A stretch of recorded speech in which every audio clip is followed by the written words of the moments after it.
You know, I feel a topic South Park should talk about in a future episode is PMDD, or really any kind of premenstrual disorder. They bring awareness to stuff most people are not aware of, like Scientology or Japanese toilets or fecal transplants. 2 of those involved butts, ew. And they do disorders, disabilities, and other such conditions major justice, or just make them plain funny. Until that day comes, maybe you can inspire the crew by raising awareness by donating to the IMPMD. We still have a few more weeks left in October. Yes, I know I already reached my goal of $500, but I have faith in y'all, and I hope we can get to a... And remember, if you're struggling or have a premenstrual disorder, you are loved, you are wanted, and you got this. Now on with the video. Is this audience ready for a good old-fashioned lynching? Yeah! Audience, if you look under your seats, you'll find your very own torches!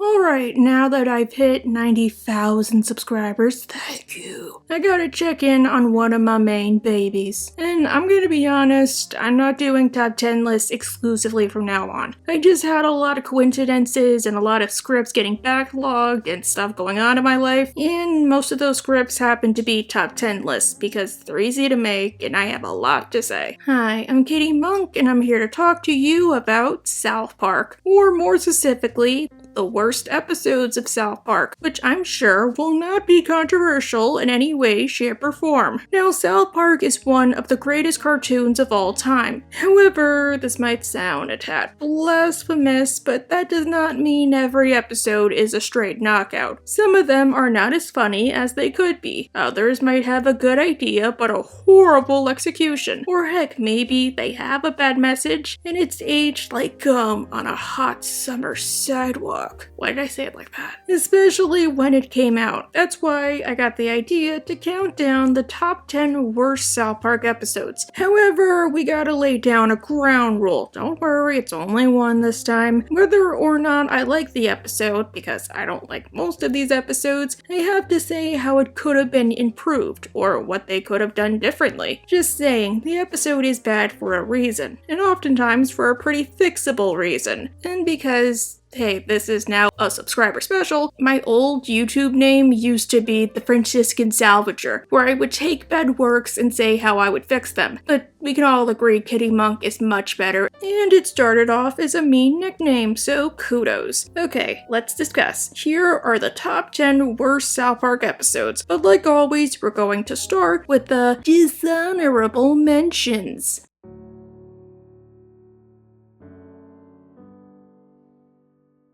Alright, for this list, I have a couple of entries. The first is the F word. For a while, I was pretty insistent that this was going to make the list. The episode concerns the idea of slurs, specifically the F slur, a word which, if you want to know what it is, it rhymes with gasket. The boys start to call bikers the F slur, and make the town look homophobic, but they reason they aren't, and the word should be allowed to use, because even if they use what's essentially a slur, they don't mean it to say they hate gay people, they mean it to say they hate annoying bikers. What goes through your mind?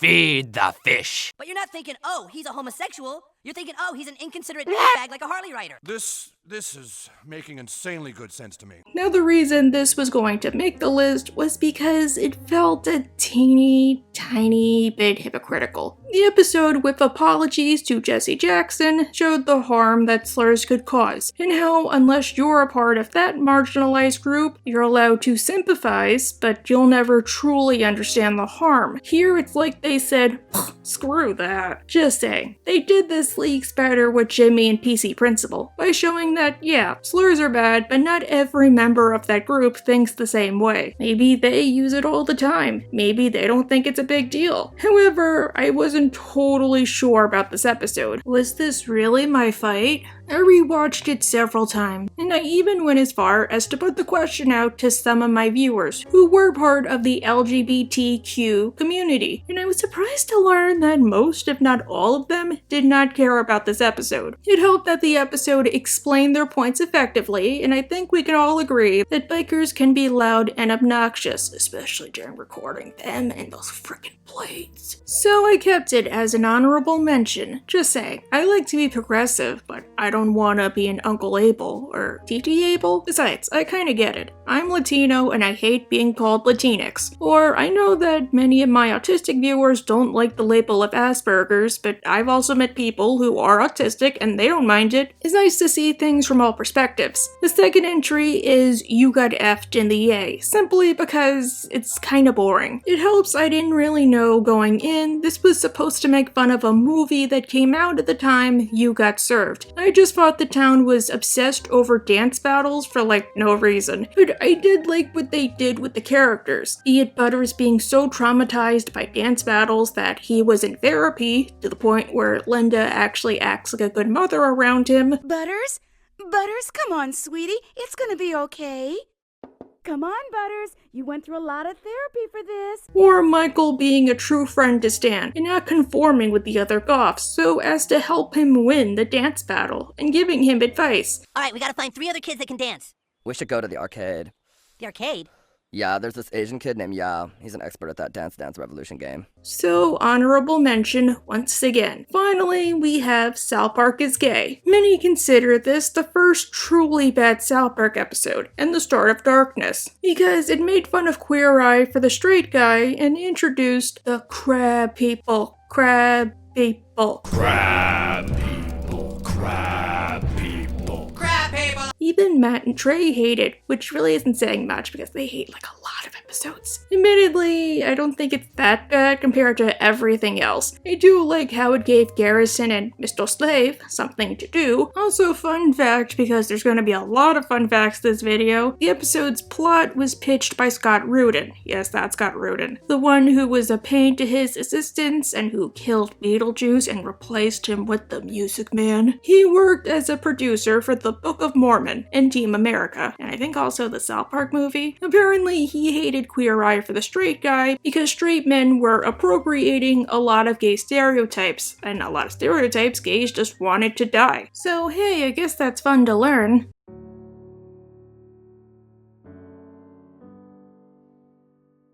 Do you have any idea that when you play around with memes, you're playing with fire?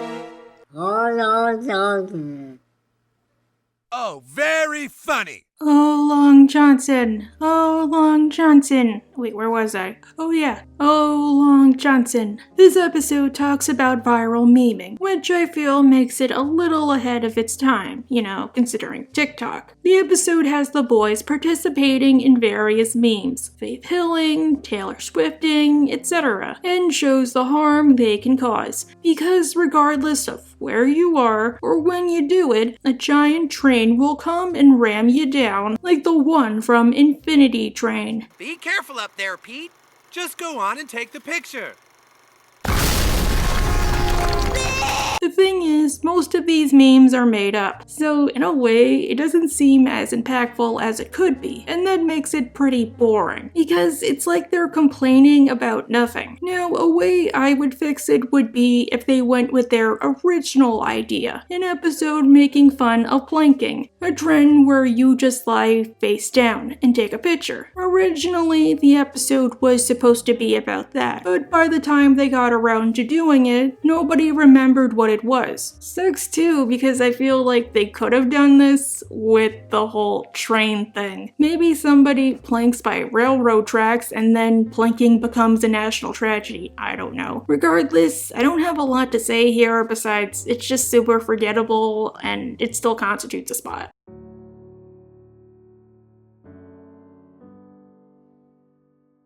They all agree on one thing. That the red heifer means the end of times. You catch any of that, Cal?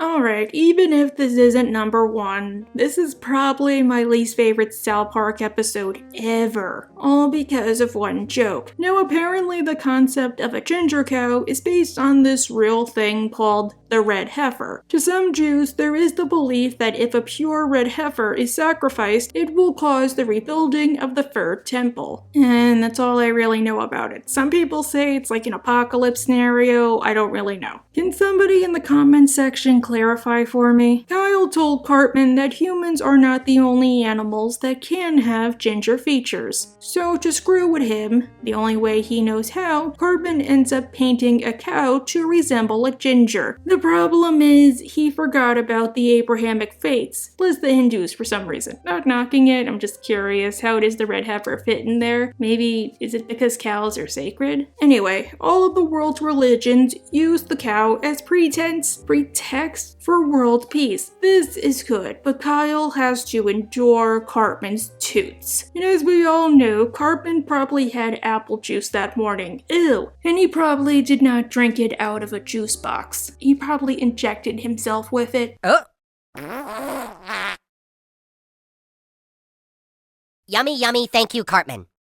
Now, despite my criticisms of Kyle, I will admit I love his character. He's one of my favorites. I just don't like how he can be super self-righteous and preachy and hypocritical. In a way, it makes him like Cartman, only miles better. Wait, too long of a tangent. Okay, now, how would I fix this episode? Well, I like the plotline of the ginger cow fine, and I feel like it would be cool to question. Maybe the faiths could realize they have a lot in common because they all promote goodwill towards men, despite minor differences here and there, and they put aside their fighting when they realized, hey, we caused a lot of heartbreak for nothing. I just don't like what Cartman did to Kyle. He did nothing to deserve it this time around. And Cartman himself got like no comeuppance. He even allowed the world to once again descend into chaos simply because he did not want to admit to having a TMI.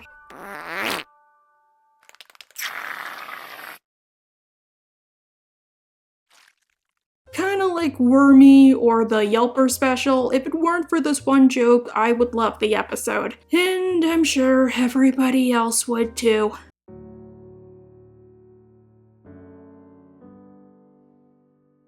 I understand, but the management prefers that everyone inside be nice and comfy-wumpy. So I have to be comfy-wumpy to get a Rooty-Tooty fresh and fruity. Sir, I'm just the hostess here. Alright, this one is a more modern example, spoiler alert, but probably the most modern example. Albeit, it still fits. That's clever. During Pajama Day, Mr. Garrison starts to blab on and on about his wife with Rick, and the kids obviously grow bored and complain. PC Principal overhears, but because he did it during the wrong part, because of course he did, he assumes the students are being rude to their teacher. Out of misguided sternness, PC Principal decides that the 4th grade class cannot participate in the upcoming Pajama Day. This Friday, for Pajama Day at school, this class does not get to wear their pajamas. What? Now maybe you remember to have some respect for your teacher. Oh, I loved Pajama Day. I always wore footies, and I always had a little stuffed animal. And because he's that stubborn, he won't relent, even after the kids apologize, thinking it'll make him look weak. You got forces to wear normal clothes?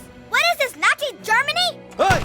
How many times have I told you kids not to bring up Nazi Germany when you don't get something you want? Which is stupid. Speaking as somebody who tries to be a good leader, if anything, I feel like it would make you seem like you're capable. You're totally wrong about that. When all these people see I caved in to their insults and their offensive World War II comparisons, I'll be done. To me, the reason this episode sucks is because it feels like a slog to get through. A lot of jokes go on for way too long after they're funny, like the 3-minute pajama song montage that should have only been like 30 seconds, and probably only added because Trey Parker's daughter liked it, or Leanne on the phone trying to get PC Principal to reinstate Pajama Day. If my son can't wear his pajamas to school, then no kids are going to wear their pajamas to school. No, I want to wear my pajamas to school. You f***ed it up, Mom! Or heck, Garrison blabbing on about Rick, more than once I might add. Over this last break, I met somebody, and I'm pretty excited, and we've been really enjoying each other's company, and Look, I like Rick too, but holy crap, he's not the best thing since sliced bread. If anything, it's Betty White, because she was born before sliced bread was a thing. And if it's not obvious, the episode is about a topic they have already done, masking up during current events, just with pajamas substituting face coverings. But I'm pretty sure the sign right here on the door says you have to wear pajamas. You redneck gun-toting piece of... Which does not seem all that impactful to me. Face coverings were necessary because they protected us from disease and the people around us. It's just a little silly to compare them to pajamas. Sure, you need clothes to survive, but you don't need pajamas to fulfill that role. As for the face covering thing, they already did that with the chin diapers, and much funnier than what we got here. By the time the episode aired, talking about face coverings wasn't all that new or exciting. Which, not to prattle on, but this was also a pet peeve I had with a lot of shows around that time, where they were on hiatus for a while, and to be relatable, they started talking about the same thing everybody else was without contributing anything new. But that's neither here nor there. Another reason it's so low is because of when it came out. This was the first episode to air after a multi-year hiatus, once again caused by current events, where they simply produced specials rather than episodes and worked from home. It's a known fact that most South Park episodes take about 6 days to produce from start to finish, sometimes being completed hours before they air. The crew will even pull all-nighters just to get the episode out on time. The specials, due to being an hour long and being announced weeks in advance, likely had a bigger time frame production-wise, which I figure is probably 2 weeks to a month, during which they likely had way more time to edit and revise and work on ideas. Imagine going from basically having that kind of freedom to being forced to shorten yourself with tighter deadlines. It would probably suck, right? However, here's how I would fix the episode. If they wanted to talk about face coverings, do an episode where cases start to rise again, and rather than close, the school reinstates a few rules, including mask mandates, and it makes everybody paranoid that things might go back to the way they were. Or instead of focusing on pajamas, they can do an episode about the Met Gala. During one scene, Mr. Mackey compared Pajama Day to the Met Gala. You don't understand how important Pajama Day is to kids. It's like the Met Gala for children. A big charity dinner meant to raise money for the Metropolitan Museum of Art, and well known for its celebrity guests, costumes, and various controversies. Come on, they made fun of charity balls during Safe Space, showing they are performative and don't really raise money for the causes, simply because of the cost of hosting them. What a lovely charity event. I suppose you're all feeling pretty good about yourselves. What have you done? You've raised $300 by spending $500,000 on filet mignon and crystal glasses. Maybe they could expand on that here. Are you really helping charity by wearing a $1 million outfit that'll probably go in the garbage after? Or charging $50,000 at the door and having all of these ridiculous rules? Or if they want to make fun of the controversies, I think that year, Nicki Minaj got disinvited for not being vaccinated. Hey, they could make fun of that. Maybe Cartman and or Clyde are the only kids who still aren't vaccinated, so they aren't allowed to go to school, especially during Pajama Day. But as we learn at the end of the episode, it is opposite day. So obviously, this episode was great, right? Right?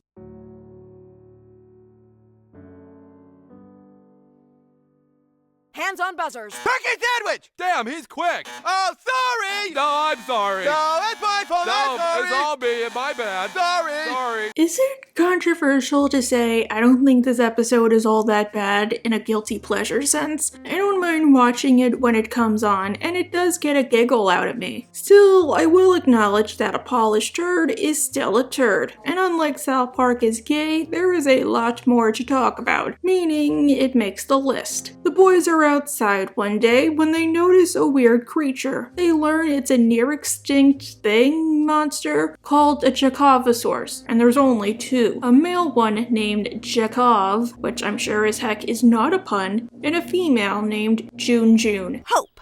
Hope. Yes. Hope.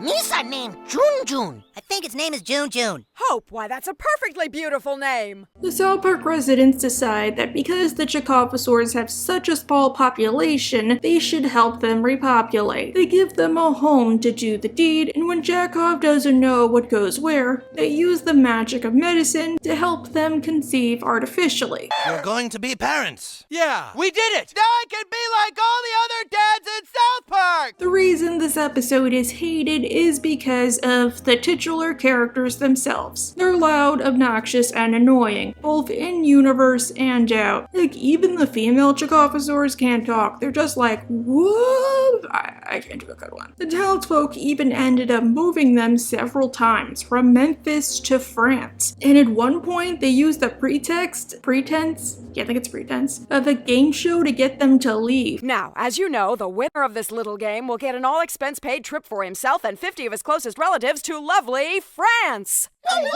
Obviously, this episode was meant to make fun of Jar Jar Binks, a character from the Star Wars prequel films, and also a really good robot chicken sketch. Me's are gonna die? Whoa, whoop! Hey, that thing's funny. As I'm sure you're aware, Jar Jar was hated for years, and kind of still is, because nobody really liked his name, his voice, or his mannerisms, and considered him a racist caricature. Now, I haven't really seen the prequel films because I was that young, and I don't review Owl House anymore because it ended, so I don't have a Disney Plus account. But there's a story to Jar Jar which could easily be its own episode, or sequel episode. Jar Jar was betrayed by Ahmed Best, an African-American actor, and he put a lot of himself into Jar Jar, including his own mannerisms. Because of all the backlash that came from the character, he actually considered taking his own life. Yes, you heard that right. That's insane and so freaking tragic. This time, I wish they waited, or, once again, gave it another episode. Hopefully the Chikofosaurs are living it up in France, right? Right? Come on, kids, let's go find the pyramids! Woo! Ah!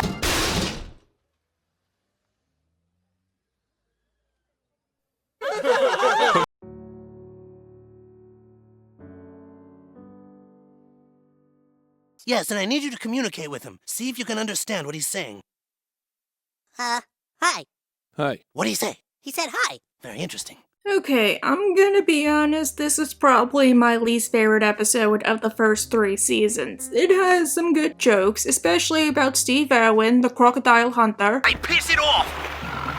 Oh yeah, that pissed it off all right. I gotta be careful. This guy rules! My mistake, he's not the alligator hunter. But other than that, I'm not the episode's biggest fan. The boys are out playing one day when they come upon a man frozen in ice named Larry. Wait, no, Gorak. Nope, Steve, like the clue-finding dude. I think I'm gonna name it Gorak. No, dude, we have to name it Steve. You know what? I prefer Larry. I like Larry. It's like a cucumber name. Larry was frozen for a whole 3 years. But everybody and their mother treats it like he was frozen for decades, if not centuries. Even his wife got remarried and had grown children with her new husband during that time. Calvin is 8 and Little Buck is 13. I can't just up and leave them. I'll leave you alone. 8 and 13? Oh. The reason I hated this episode was because of how it treats Larry. He pretty much gets the short end of the stick just for existing. And worse yet, he's treated like a lab rat and a zoo animal. It's so sad. The only way he wins is by being sent all the way to Des Moines, Iowa. What is that? It's this place called Des Moines. It's like lost in time, see? Fashion is 3 years behind, technology is 3 years behind, fads are 3 years behind, just like you. Oh, that poor guy. At least he'll have the first vote during elections. Just saying, Sata shows or episodes aren't inherently bad. The problem is they're very hit or miss. A big way to make them work is to have the proper tone, or have the comedy outweigh what they're going through. Or heck, maybe the person getting all of the punishment deserves it. Here, they made Larry too sympathetic for his own good. I think it would have been better if we saw some of his life before he got frozen, not just had it told to us. At least mention what got him frozen in the first place, or maybe imply he wasn't a good person. Maybe Larry was really a kitty diddler, and he got frozen when one of his victims escaped, or he ran a pizza arcade and killed kids dressed as a giant animatronic, and they froze him so he couldn't kill no more. Not until the 27th. Or he couldn't win in life, then he got frozen, and when he he wakes up, he loves his newfound stardom, even if it comes at a price. Or why did nobody bother to go looking for him? That's so rude. Or what if they made the time frame of him being frozen way shorter? Instead of 3 years, what if he was only frozen for 3 days? It would make everything that much more ridiculous and funny. Regardless, this episode obviously needs to be thrown out like it has freezer burn. That pun was bad, and I'm sure I should feel bad.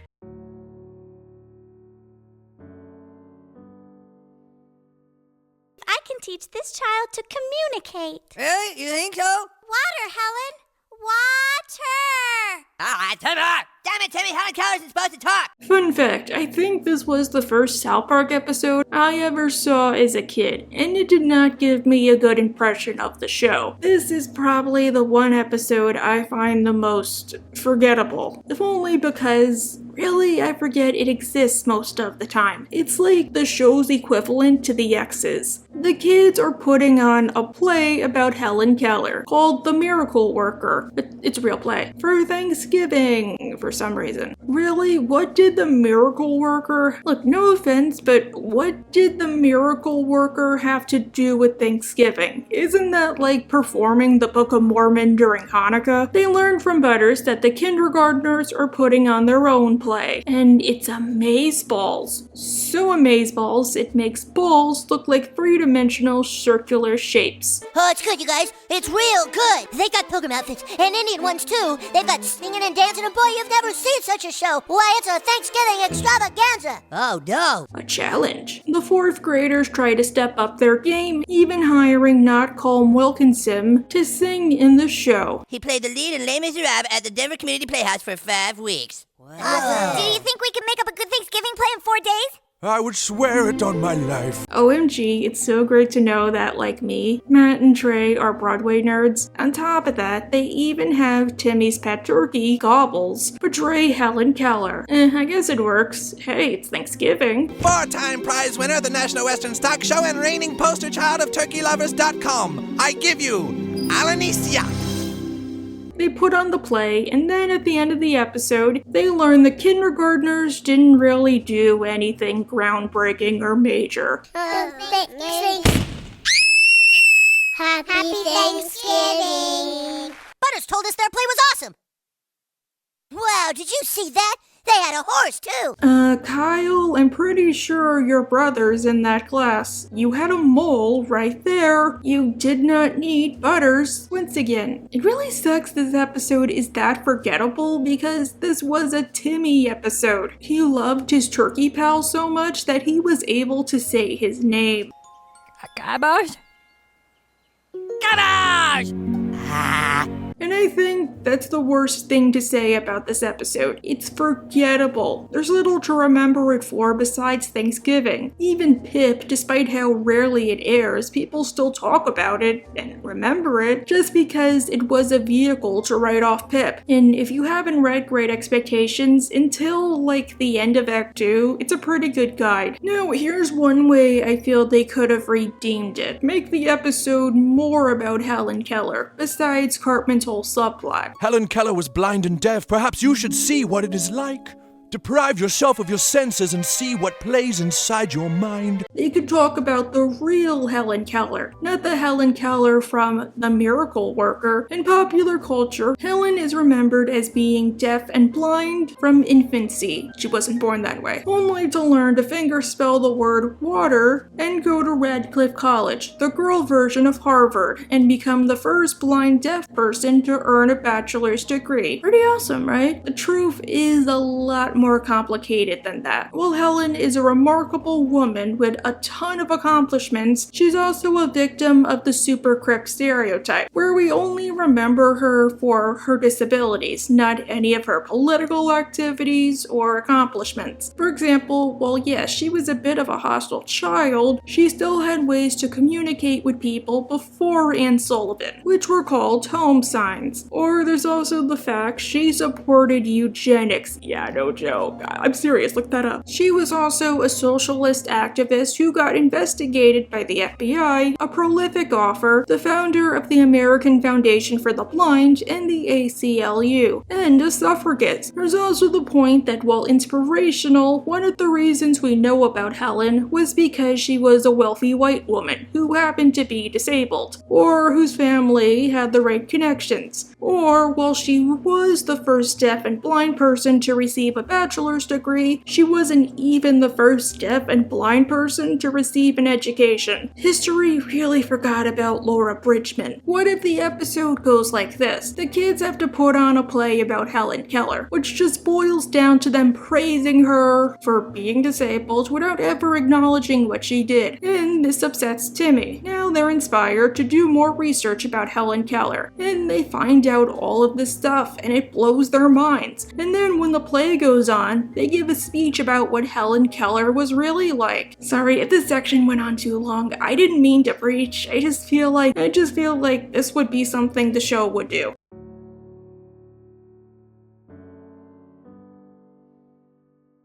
Oh, my cancer hurts. He seems to have put all his hope into you winning that game. And with a tie, he's in a kind of cancer limbo. Yep, Stanley's Cup. Oh god, the modern bad episode. Of course it's listed here. One morning, Stan hits rock bottom. You're getting old. His bike gets impounded and he loses his job doing a paper route. I'm sorry, Mr. Jarvis. It's just that I have to get up at 4 a.m. to deliver your paper and then I go to school all day. Oh, wah.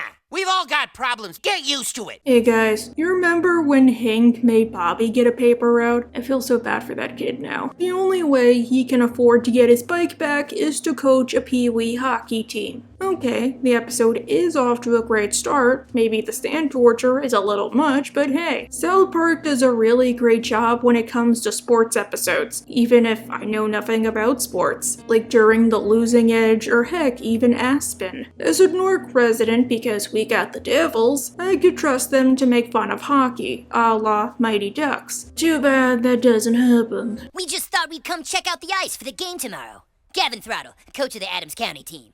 Hey, look, why don't you just give up?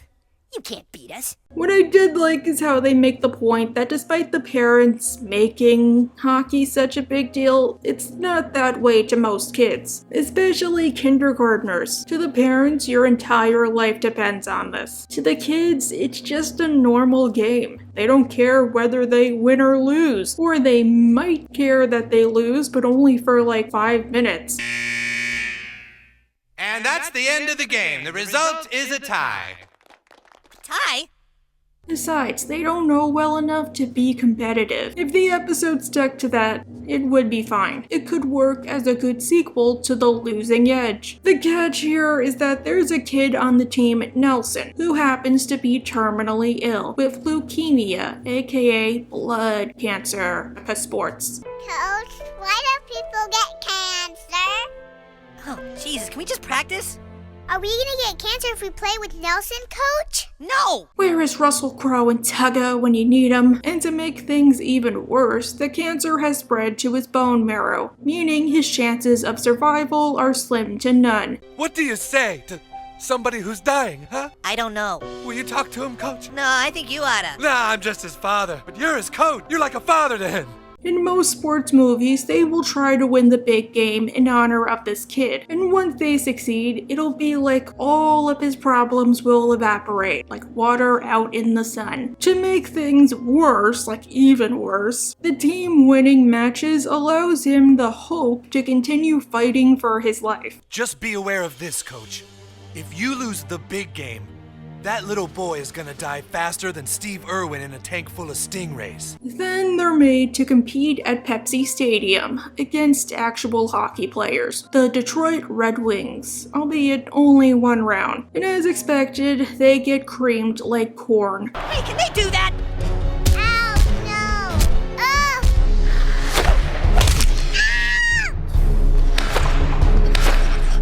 Oh, and what's worse than all of this, is that there's one kid's parents who are this obsessed with the game that they warn him. Coach, please don't let us lose to Adams County. My daddy will beat me again.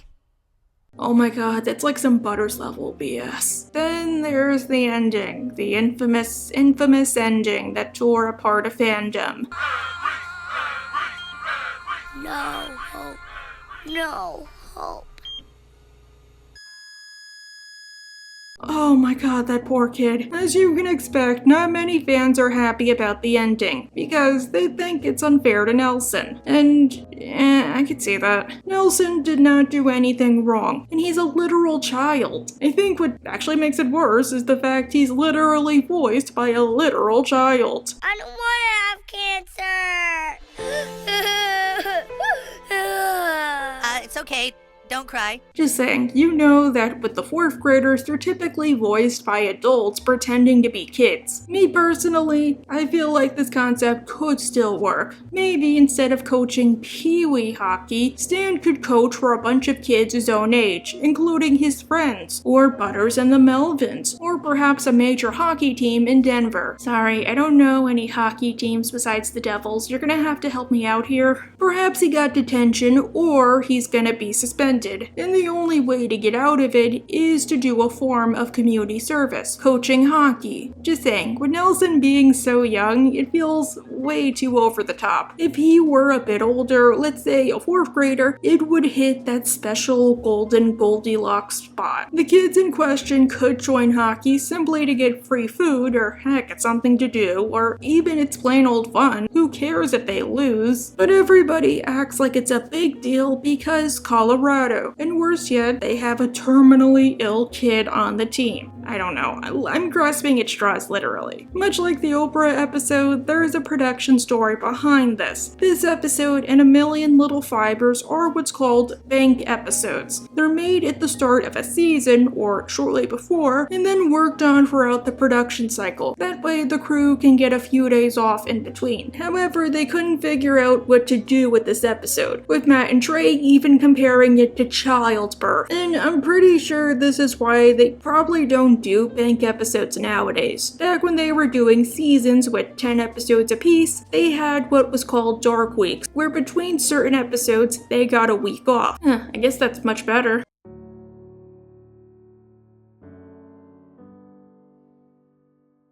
Thank you. I actually already have a Fitbit, but I could give this one to a friend. I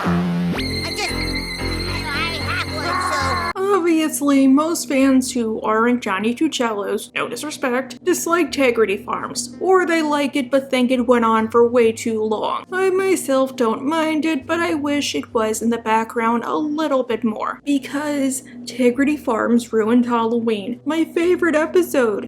Actually, I think this is my least favorite episode of Tegrity Farms, period. Period T? Peridot? I already talked about how I disliked Randy for forcing his wife and kids to give up their lives to become pot farmers, and when they justifiably complain, Shelly especially, he hand waves it as her having a weed problem. Why? It stinks, and it makes everyone in this town dumber than they already are!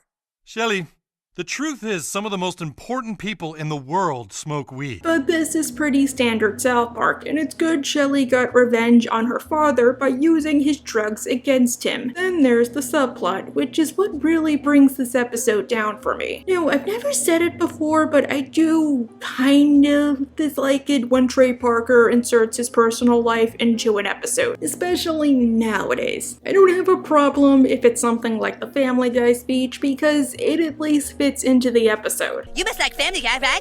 Hey, your sense of humor reminds me of Family Guy, Cartman. When I make jokes, they are inherent to a story, not just one random interchangeable joke after another. But typically, I'm not a fan of these jokes or how much these jokes have grown. Oftentimes, he makes it way too obvious, like on the nose, and he doesn't explain himself, and he doesn't bother explaining himself. So it ends up feeling like an inside joke I'm not in on, like the background characters who are randomly his daughter Betty. Do you know how long we've waited for Pajama Day? And worse yet, I feel like he has a tendency to hammer this into the ground over and over, which makes it worse, especially the custody agreement joke from the specials. Here, Trey spends the whole subplot complaining about his divorce. Butters unwittingly gets cursed by an ancient Egyptian mummy called... That's the mummy of Tuktan Ra. Yeah, I'm just gonna keep calling it the mummy. The mummy starts to harass Butters for no frickin' reason, and starts to spread rumors that he's a bad person. The mummy talked to you too? Look, the mummy's just sad because you get to go to school and have fun, and what does the mummy get to do? You know, just sits around being a mummy. There was that one time he pressed pickle because his girlfriend broke up with him. Then, at the end, it gaslights Butters into believing the rumors. You're right. I can be selfish and narcissistic. It says, I hope you can get the help you need. I can't fix you. Look, I'm a writer. I understand using the crap to cope with stuff that happens in your own life, but because Takrity took up way too much of the plot, this whole subplot felt majorly incomplete. Like we had no clue where the mummy was coming from. Still, I feel like this episode could work if they focused more on the mummy angle. What if Butters is dating a mummy who is around his age? Heck, maybe it's like that one episode of Billy and Mandy, only to find said mummy is actually super demanding and entitled. Or heck, maybe the mummy is pretty decent to Butters, and then it gets splashed by Randy's Halloween special and becomes a raging monster. No pun intended. So Butters puts on his big boy pants and breaks up with her, or at least tries to. In response, she spreads rumors about him and whatnot. I don't know. I really don't know. All I know is Halloween is coming up and I need some new makeup for my cosplay as Lady of the Radiator. So, next entry.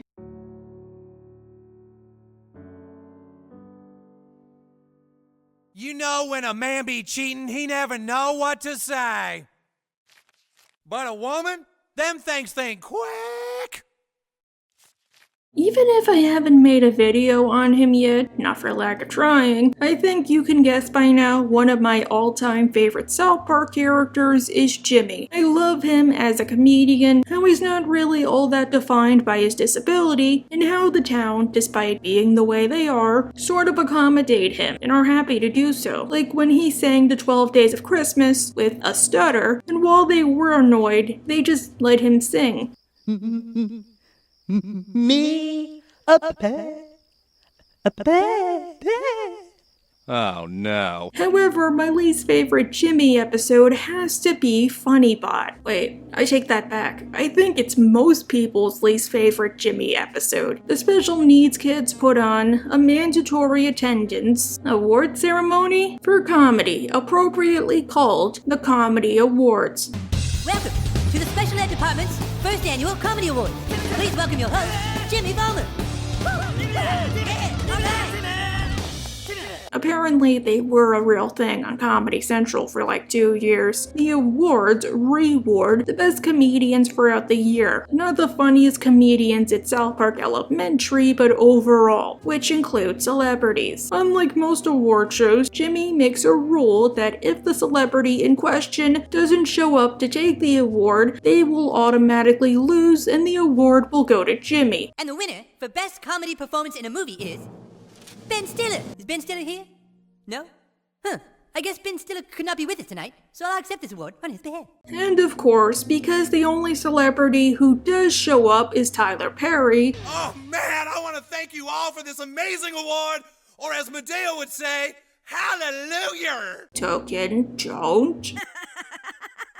Oh God, how embarrassing. Jimmy ends up winning all of the awards. I'd also really like to thank my... Okay, thanks Tyler Perry. Alright, another reason I like Jimmy is because he's normally pretty humble. Cripple Fight was an outlier because that was his first episode. They were still figuring out his character, and he probably was only going to appear that one time. This is the kid who ended a gang war by locking the two gangs in a rec center overnight with pizza and games. All because it was something he learned at church, or trying to teach Cartman how to be a good friend, despite the fact he really didn't have to. Here, his actions nearly caused the end of the world. He awards the Least Funny People award to the Germans, racist, and they end up coming to the school and holding everybody hostage. On the bright side, at least we get to see Cartman speak some German. Hörzu, diese ganze Dinge ist ein Fehler.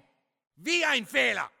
Wir egal und I comedy awarding thing. Apparently most of this is true German. The Germans create the titular funny bot, who is basically a Dalek. Did you hear that the governor's mansion in Alabama burned down? It pretty much took out the whole trailer park. Yeah! Yeah!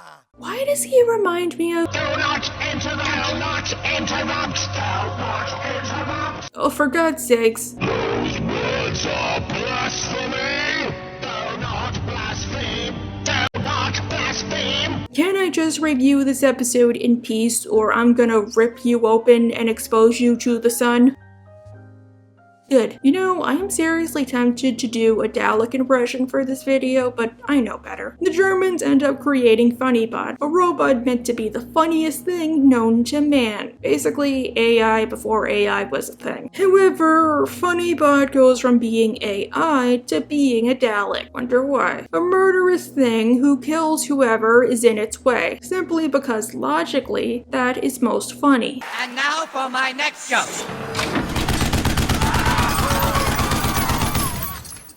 Awkward! And as the killing joke, it wants to kill all of humanity. Devices in the United States and Russia are being prepared to launch. This is the setup to the joke. Prepare for punchline in 5 minutes. I am FunnyBot. And despite all of this, Jimmy cannot apologize or admit, "Oh, sorry fellas, it was my fault." But you have to admit that in a lot of ways, the first annual Comedy Awards was a big success. A big success? You can't even get Tyler Perry to go back home. Hallelujah! Awkward. Seriously, kid, have a little humanity. What do you call it? Empathy? Oh, humility. Yeah, that's it. Eventually, they end up defeating FunnyBot by giving it a comedy award. Analyze! It's working! Explain Comedy Award! Unable to process! Awkward! Awkward!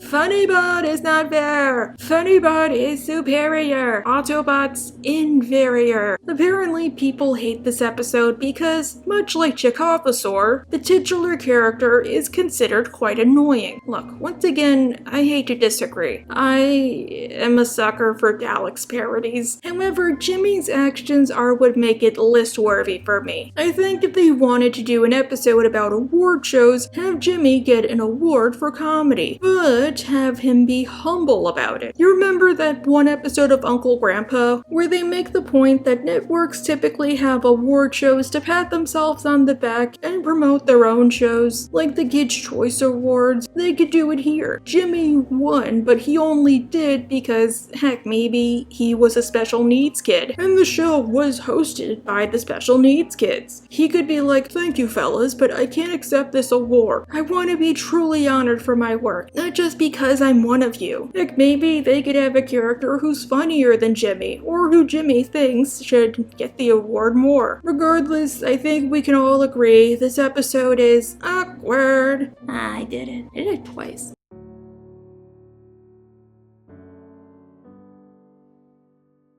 Well, you know what I think, Towley? I think you're a lying sack of— You lied to me, Towley, and therefore you have lied to America. Yep, probably the most hated episode ever. I think it's even the lowest rated on IMDb. Trust me, I tried my damnedest to be sure this wasn't #1, but alas, every time I kept ranking episodes, it just still happened. It really feels like a first draft, or a script written by middle schoolers who only saw South Park through Twitter or TikTok. During the episode, Tally gets fired from his job at P.F. Chang's. Why? For always being high. How spicy would you like your Chang sauce? Can we just place our order, please? Oh man, I have no idea what's going on. Sorry, I can make another Chinese invasion plan joke. It's getting as stale as a week-old fortune cookie, which as we know are made of alien poop. Hitting his lowest point, he decides to write a book about his life, but because nobody will read an autobiography about a towel for some reason, he starts to fib details, saying he's a human man who had a hard-knock life. I just have one small question first.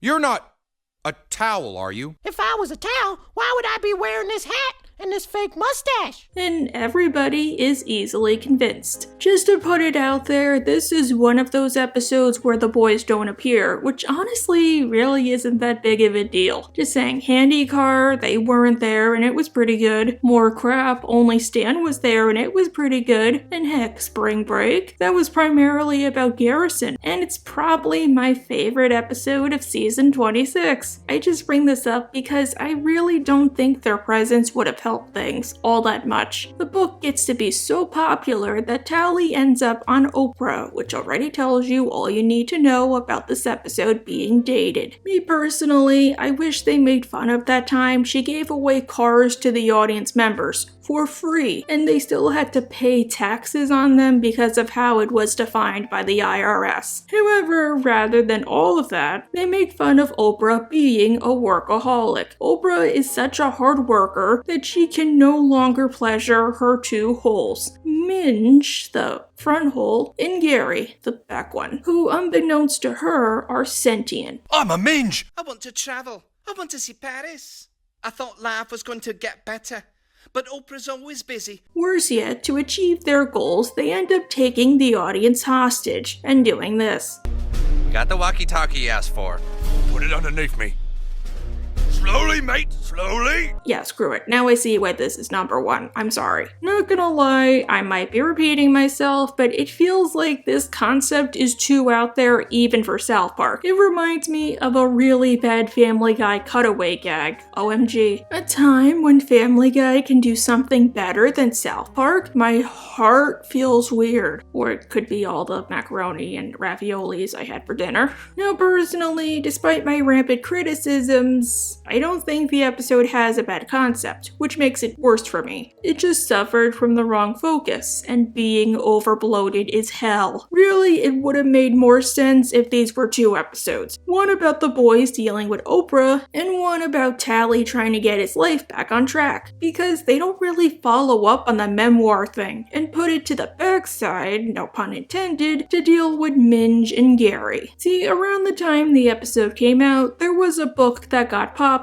called A Million Little Pieces, and Oprah loved it and promoted the heck out of it, which is why I think they got the idea to include her. The book was apparently an autobiography about an alcoholic who dealt with his addictions. Then they offered James Frey, who also wrote the series that included I Am Number 4, came out and said he made everything up, along with a sequel book called My Friend Leonard. The episode does say that even if the dude in question made up everything, it still inspired people to better themselves. They should have done more with this. Say that, yeah, it doesn't make up for the fact he lied and got rich off of a lie, but if it helps the people who really need it, so be it. However, I'm sure you're curious why the episode ended up this way. Trust me, it's insane. Originally, the episode was meant to make fun of intervention, with Tally as the intervention-y person. However, halfway through production, they realized the plotline wasn't working, and ended up scrapping it. Fun fact, the scene at the beginning of the episode,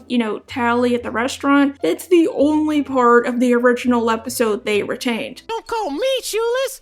You're shoeless! Yeah, well, you're a towel. You're a towel! Alright, that's it. Get out of here. You're fired. Yeah! And with only a few days left to go, they ended up including the whole plotline with Gary and Minge, and the rest, as they say, is history. Good thing they reused the idea of an intervention for the subplot in Crippled Summer 4 seasons later. South Park has been known for its cutting-edge deadlines, especially episodes like Oh Geez, which were completely rewritten in a day. But this is one of those times it did not help. Sucks too. Stupid hell.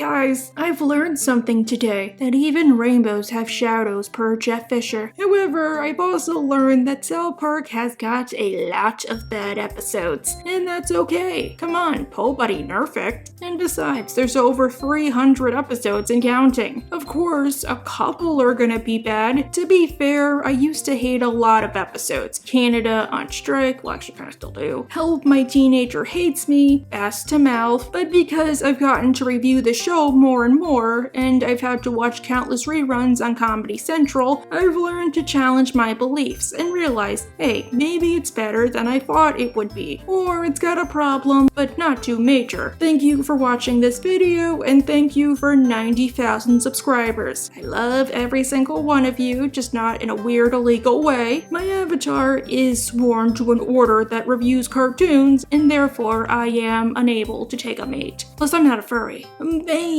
So did we kill Nelson or not?